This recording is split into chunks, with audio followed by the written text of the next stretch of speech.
I come from a normal family, a humble background, di mana dibilang eh, orang tidak mampu juga enggak, tapi orang mampu atau kaya juga enggak. Ayahku memang dulu berjuang dengan ibuku untuk membesarkan kita berdua. Maksudnya it wasn't, I would say, easy lah. Jadi memang keterbatasan itu merupakan sebuah anugerah lah. Perjalanannya memang banyak, I would say, lucky moments ya, seperti ketemu Pak Patrick gitu. Kedepannya nih, tujuan hidupku adalah untuk membanggakan kedua orang tuaku.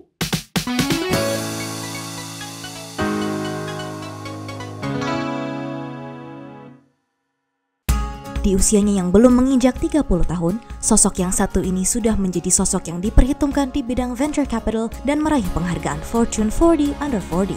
Dikenal karena visinya dalam investasi, beliau telah mendanai banyak startup inovatif. Telah hadir di Hidden Masters, Melvin Hade. More than just hidden gem, welcome back to Hidden Masters bersama saya Adina Glenda. Please welcome Melvin Hade. Thank you. Thank you for having me. Thank you for coming. So nice having you here, Mas Melvin. Likewise. Thank you for the invitation. Apa kabar? Baik. Lagi sibuk ya belakangan ini? Lumayan sibuk. Jadi memang kan saat ini di pekerjaanku sekarang itu kita di tahap awal dari fun life kita gitu. Sehingga maksudnya itu kita ada quite a bit of capital yang kita perlu investasikan.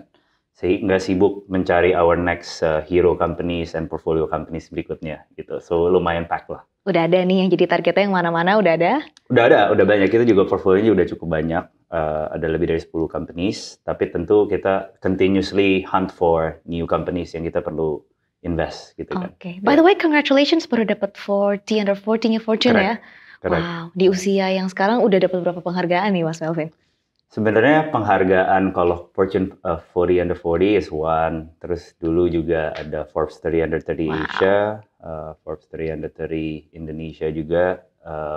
Tapi memang penghargaan itu sebenarnya is not the main success atau main achievement ya. Karena kan masih muda juga nih. Masih banyak, I would say, waktu 25 tahun ke depan yang harus dilalui. Sehingga ini mungkin lebih ke validation ya of what I am doing today.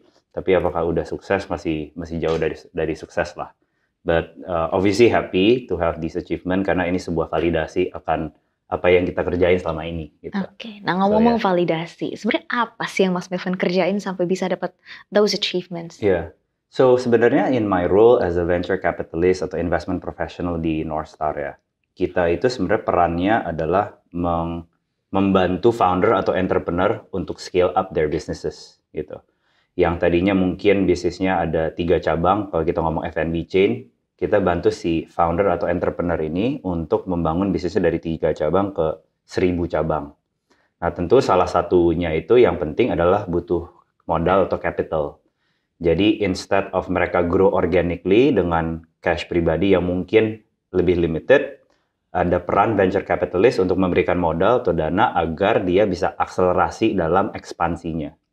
So that is one aspect of what I do, ya kan, memberikan growth capital.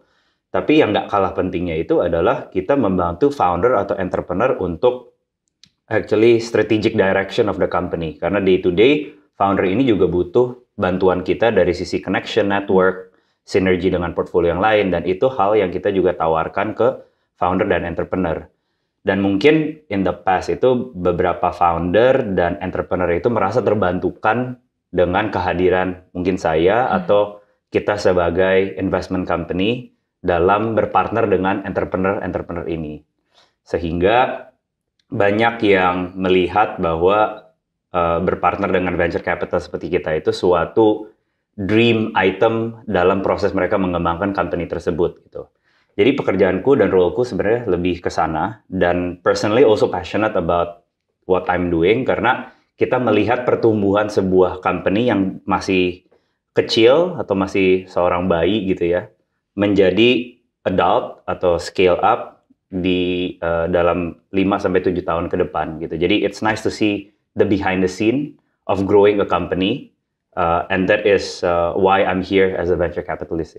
Oke, dan posisi Mas Melvin sendiri sekarang sebagai Managing Director di Northstar. At such a young age, itu background awalnya gimana nih ceritanya bisa sampai sini? Mungkin boleh cerita dong dari awal mungkin sekolahnya, terus kemudian karir awalnya juga seperti apa? I think being an investment professional di saat ini di Northstar itu menurutku banyak keberuntungannya juga, banyak hokinya, karena memang mengalir aja sih sebenarnya gitu. So flashback sedikit, aku dari tinggal di Bogor dulu. Dan sekolah di Bogor sampai lulus SMA.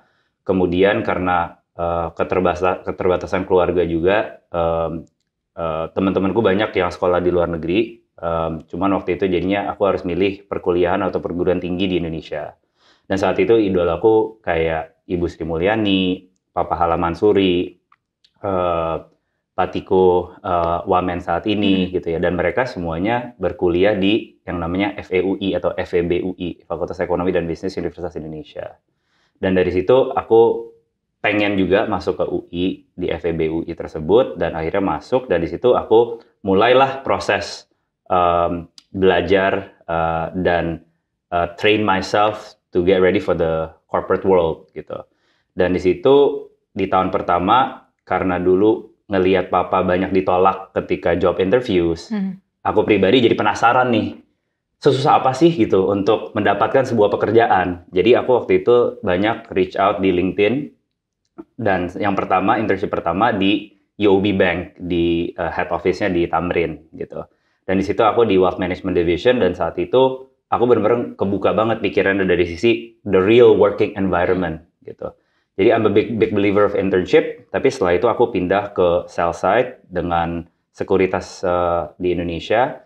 Sebelum di tahun ketiga aku magang di internship di investment banking dengan Credit Suisse. Nah, proses tersebut membantu aku banget nih untuk menyiapkan diriku akan dunia the real working environment setelah lulus. Sehingga kita lulus aku join management consulting dengan McKinsey gitu. So I stayed there for 3 years, right, at McKinsey. Kita banyak advice senior leadership and management dari big companies in Indonesia. Dan dari situ aku baru pindah ke venture capital dengan sebuah European fund yang bernama Global Founders Capital. Nah, di GFC ini aku bertahan selama 3 tahun lebih sedikit. Dan di situ mungkin karyaku sebagai venture capitalist mungkin mulai dikenal oleh beberapa orang.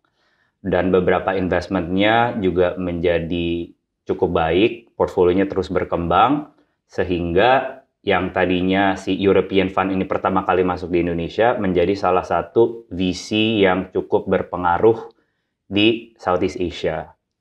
Nah, baru dari situ di Juni 2022 ketemu dengan Pak Patrick Waluyo, founder dari Northstar Group. Nggak sengaja ketemu di acara di Langham, dan ngobrol 10 menit, beliau ngajak ketemu di kantornya the next day. Ngobrol dengan founder dan partners di Northstar, akhirnya diajak untuk join untuk memimpin Venture Capital Fund Northstar bersama kolega saya Carlson di Northstar Group gitu. Jadi perjalanannya memang banyak, I would say, lucky moments ya, seperti ketemu Pak Patrick gitu. If only I did not go to that event, mungkin aku nggak di sini hari ini gitu. Jadi memang dalam hidupku banyak lucky moments, banyak hokinya. Tapi memang hoki tersebut harus dibarengi dengan persiapan juga dari sisi kita. Tapi that's kind of like my story dari awal perkuliahan sampai hari ini di Northstar. Oke, tadi Mas Melvin sempat mention adanya keterbatasan nih waktu sekolah. Boleh di-spill nggak ceritanya sedikit? Sebenarnya keterbatasan tersebut, again, I come from a normal family, a humble background, di mana dibilang orang tidak mampu juga enggak, tapi orang mampu atau kaya juga enggak. Gitu. Jadi just average Indonesian, kuliah naik kereta dari Bogor ke Depok, ngekos di UI yang namanya Kutek gitu kan.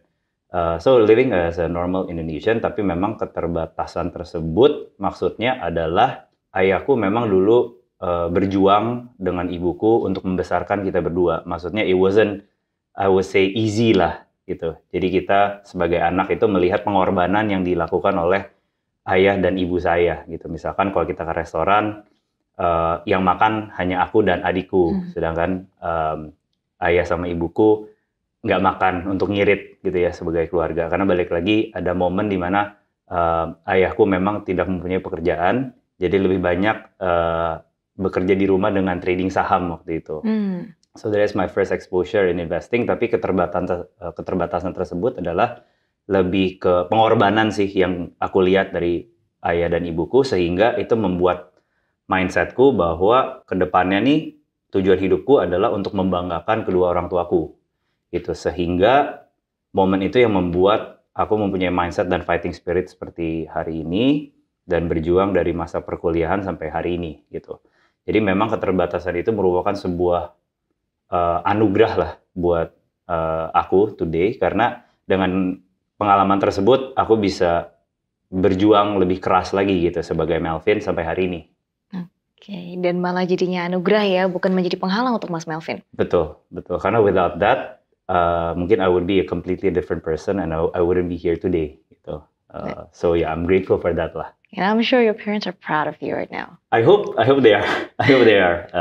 Because yeah, I always tell myself bahwa ini ada deadline nih.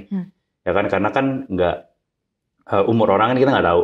Tapi selama mereka masih ada, ya justru that is my motivation untuk terus membanggakan mereka gitu in what I do. Karena ketika mereka dipanggil, ya otomatis kan udah selesai tuh masa bakti tersebut gitu ngelihatnya. Jadi I have a deadline and so I'm competing with myself and my own timeline gitu. Nggak pernah ngelihat atau merasa jealous atau sirik dengan timeline orang lain. Baik, nah selama sekolah sendiri tapi pengalaman Mas Melvin aman gitu ya? Maksudnya nggak ada yang terlalu mengganggu atau gimana sampai jadinya bisa jadi Mas Melvin sekarang? Iya sih, nggak ada yang terganggu significantly, tapi memang kita menjadi orang yang harus mandiri lah, apa-apa serba mandiri gitu. Ketika berkuliah ya harus sambil magang, sambil kerja. Dan pernah juga double job juga ketika magang di UOB Bank dan juga di Uber waktu itu ketika mereka launching di Indonesia gitu. Tapi memang lebih ke fighting spirit dan prinsip hidup sih yang dibangun ketika itu yang balik lagi menjadi anugerah. Tapi from there I really learn my lesson and really set myself in terms of tujuan hidup tadi gitu, karena purpose in life itu menjadi number one mindset yang aku selalu pegang lah. Karena without that purpose in life, it's very hard for me to really do well in what I do. Karena kan nggak ada tujuan gitu. Oke, talking about your career, akhirnya Mas Melvin memilih ekonomi. Betul. Kenapa? Dari awal emang interestnya di ekonomi kah? Betul, karena waktu SMA memang nilainya paling bagus ekonomi gitu. Jadi memang kita waktu itu mikirnya karena strategik aja. Karena kuliah itu yang ada di kepalaku waktu itu adalah nilai harus bagus, IPK harus setinggi mungkin. Nah, kalau misalkan aku ambil jurusan lain, let's say teknik gitu ya, engineering atau mathematics atau di luar ekonomi yang aku ngerasa paling confident, mungkin IPK-nya nggak setinggi yang aku dapatkan dengan ekonomi gitu. Jadi memang polanya kemarin itu ketika memilih jurusan lebih ke what I do best and really excel at doing it gitu. Jadi milih ekonomi, also inspired by my idols, sekali lagi Bu Sri Mulyani, Pak Agus Martowardoyo, Pak Pala Mansuri. Jadi dari situ, I want to follow their career path gitu. Dan dari situ, aku selalu benchmark diriku terhadap orang-orang sukses ini, alumni FEUI juga. Dan kebetulan kebanyakan dari mereka mengambil jurusan ekonomi. Gitu. Oke, jadi dari awal memang ada interest. Would you say Mas Melvin juga berbakat sebenarnya dalam bidang ekonomi? I would say lumayan. Meskipun sekarang pekerjaanku nggak terlalu bidang ekonomi seperti ekonomis ya, gitu ya. Kalau chief economist kan benar-benar ngeliatin macro environment, gitu kan. Kalau sekarang kan lebih mungkin related to investments and finance, gitu ya. Jadi memang bukan ngambil finance dulu, tapi ngambil ekonomi.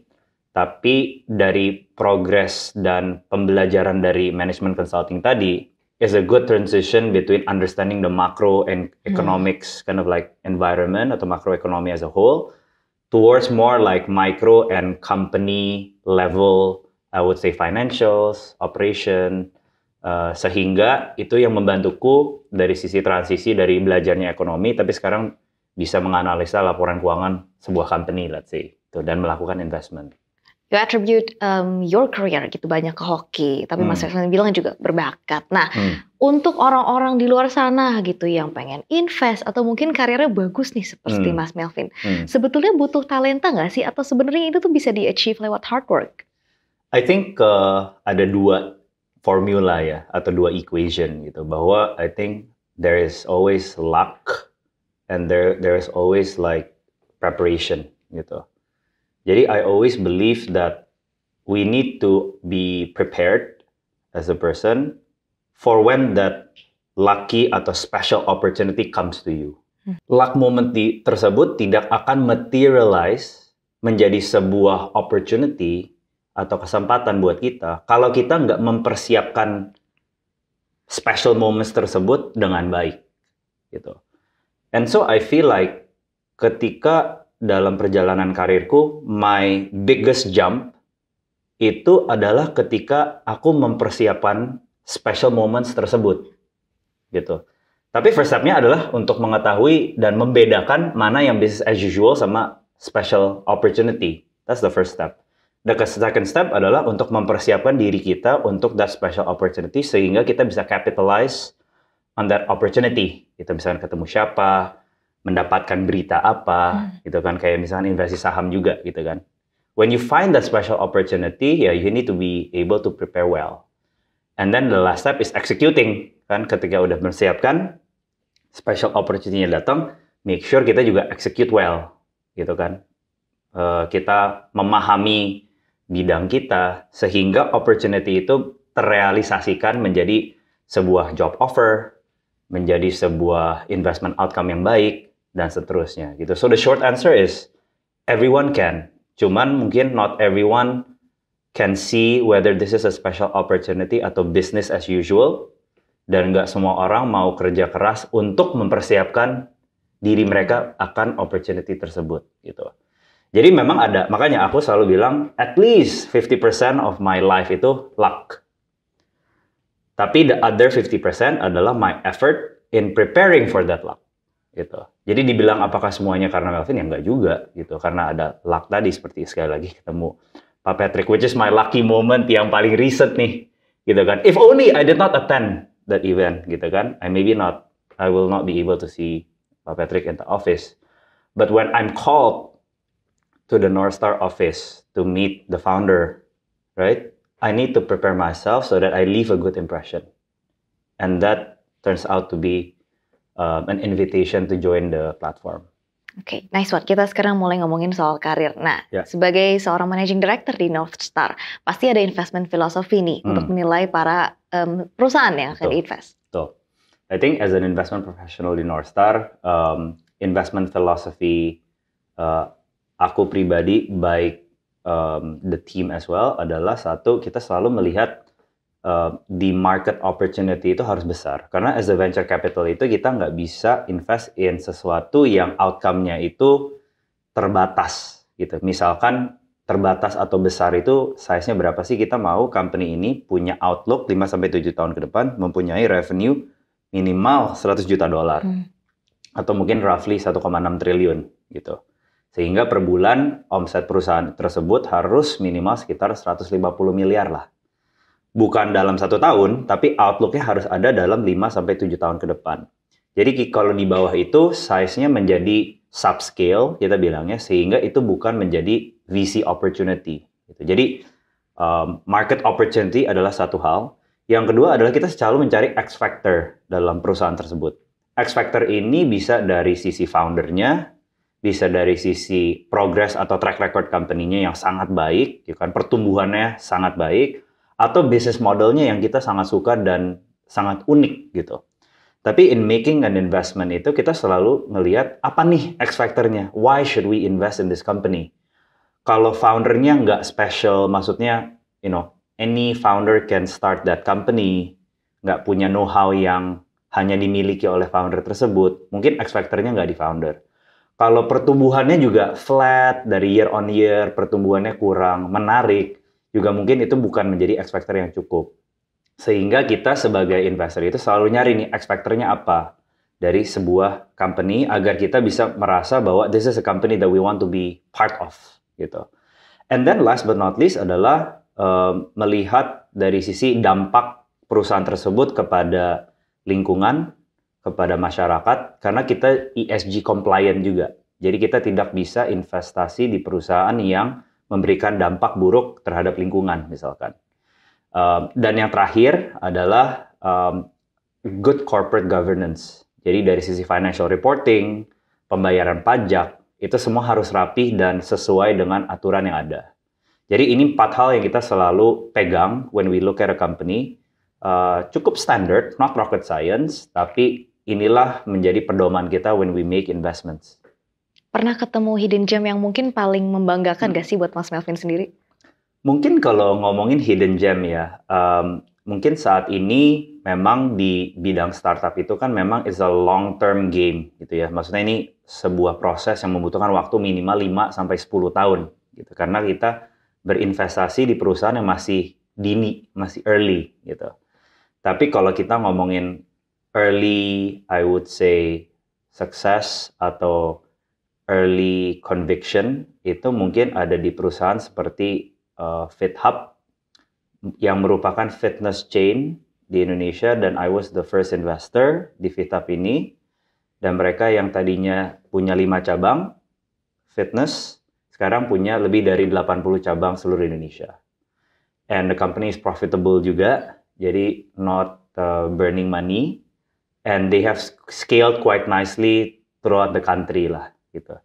Jadi ini salah satu contoh portfolio company yang aku investasi dulu menjadi scalable, dan itu juga menjadi pencetus fokus aku hari ini, yaitu di bidang consumer businesses dan retail businesses gitu. Jadi itu menjadi salah satu, I would say, proud moment, right, when the company continue to grow dan mendapatkan pendanaan lanjutan dari investor-investor lain, karena apa yang kita investasikan ternyata berhasil dan disukain oleh investor lain gitu. So I think that's one moment, one example. Tapi obviously I'm here to do more of that gitu ya bersama Northstar. Kita tunggu hidden gem berikutnya ya. Amin. That's the goal. That's the goal. Nah, kita tungguin. Tadi kan secara career wise gitu ya. Kalau secara pribadi, Mas Melvin sendiri investasinya seperti apa sih? Ya, kalau aku untuk pribadi investment philosophy-nya lebih defensif gitu. Karena a little bit about myself, I'm married with 2 daughters, right? Umur 3 dan 1, Michaela, Mirella. Jadi tentu in making investments as a personal Melvin HD tidak bisa terlalu agresif.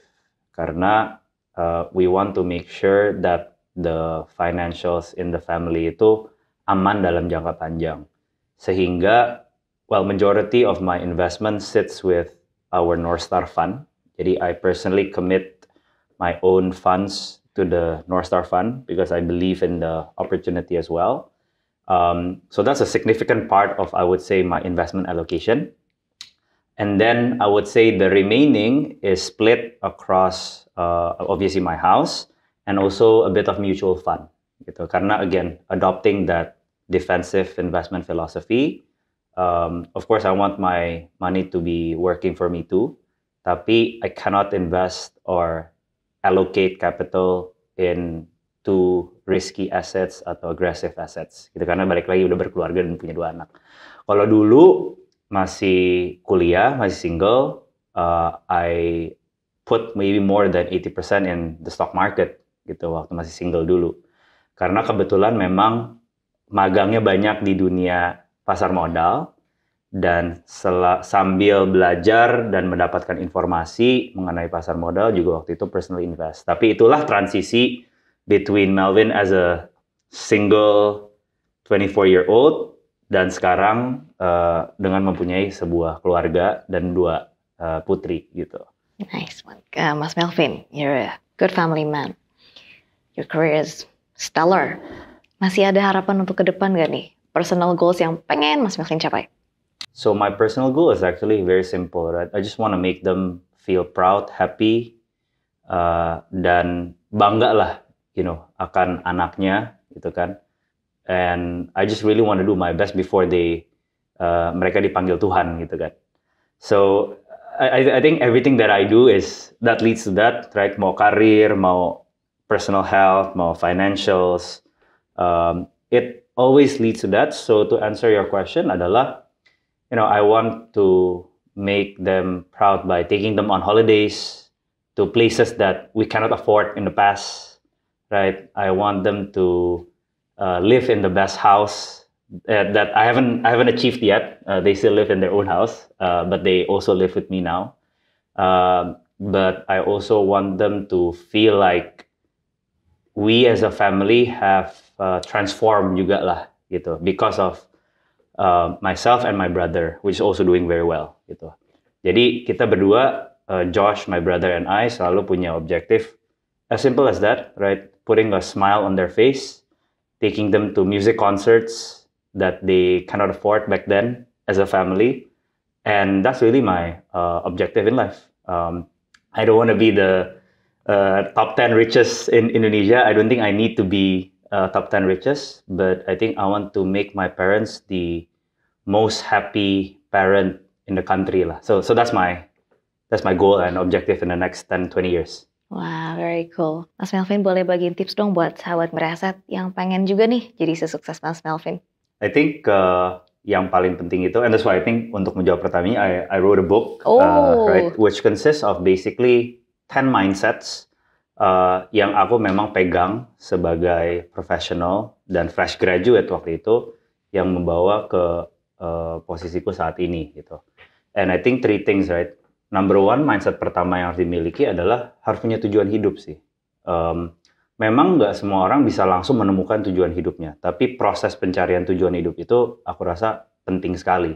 Karena itu menjadi kompas, menjadi guiding principle dalam kita menjalankan hari-hari kita. Gitu. Dan kalau ada gangguan atau distraction yang tidak berhubungan dengan tujuan hidup kita jadi tahu, oh ini nggak relevan bagi tujuan hidupku, dan I want to be focused on my life purpose. Itu number 1. Number 2 adalah understanding yang tadi, business as usual, atau aku bilangnya BAU, sama special opportunities gitu. Kita nggak bisa menjalankan setiap hari itu dengan sama day to day. Kalau ada business as usual ya nggak apa-apa, kita bangun, pergi ke kantor, kerja gitu. Tapi kalau ada special opportunity, misalkan presentasi ke presiden, presentasi ke CEO of your company, you need to really be preparing very well. Karena moments like that can change your life. And moments like that change my life. Yang terakhir adalah over-delivering atau delivering more than expected.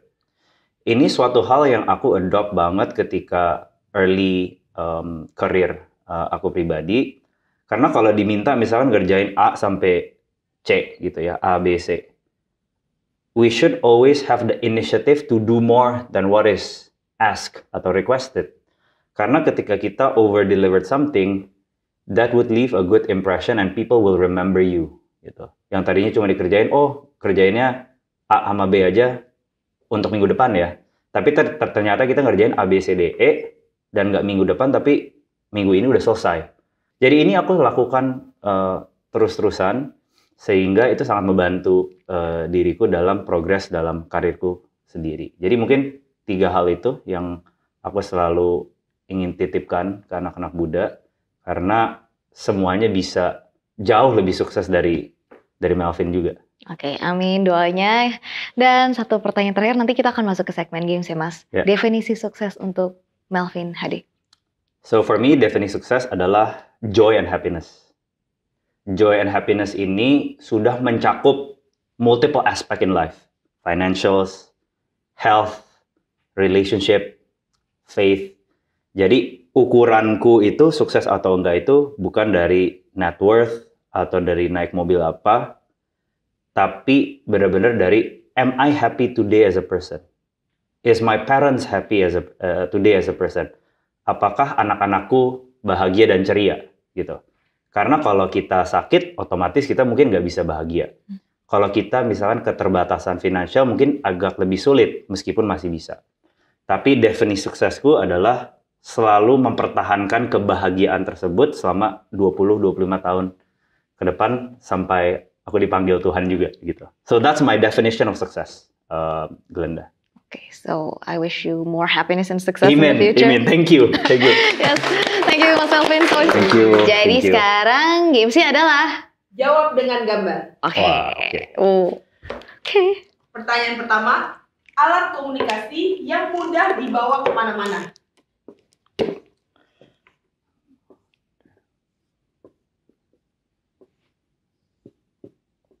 Tiga, dua, satu. Oke, Mas Melvin, silakan terpilih dulu. Oke, Greta. Ya, oke lah ya. Oke. Pertanyaan kedua, hewan yang berwarna hitam putih berasal dari China.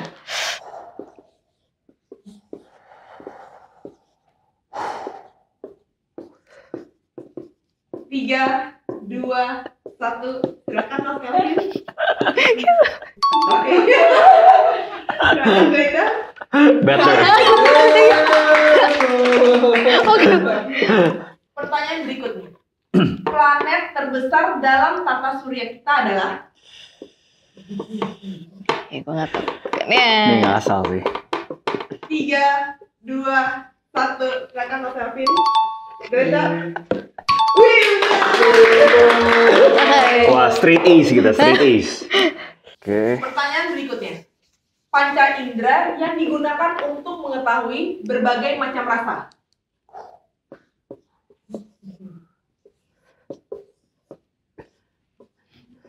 Tiga, dua, satu. Silakan Mas Melvin. This is fun. Oke. Iya. Ya. Ya, itu kan. Ya. That's a good one. That Rolling That's a Stone. good one. Yeah. That's a good Oke. one. Pertanyaan berikutnya. Nama alat yang digunakan untuk mewarnai bibir. Oh, oke. Oke. Tiga, dua, satu. Silakan Mas Melvin. Oke, Glenn. Betul. Yeay. Thank you Mas Melvin untuk Thank hari you. ini. Thank you so much for the invitation dan semoga bermanfaat untuk sahabat Miri Asset. Pastinya, sahabat Aset, itu dia tadi perbincangan kita bersama dengan Melvin HD dari Northstar Group. Kalau kamu suka sama perbincangan kita, jangan lupa untuk di-share, di-like, dan juga komen. Subscribe juga ke YouTube channel kita. The world is changing, so let's aim higher and bigger. Kita akan jumpa lagi di episode Hidden Masters berikut ya. Bye-bye. Bye-bye.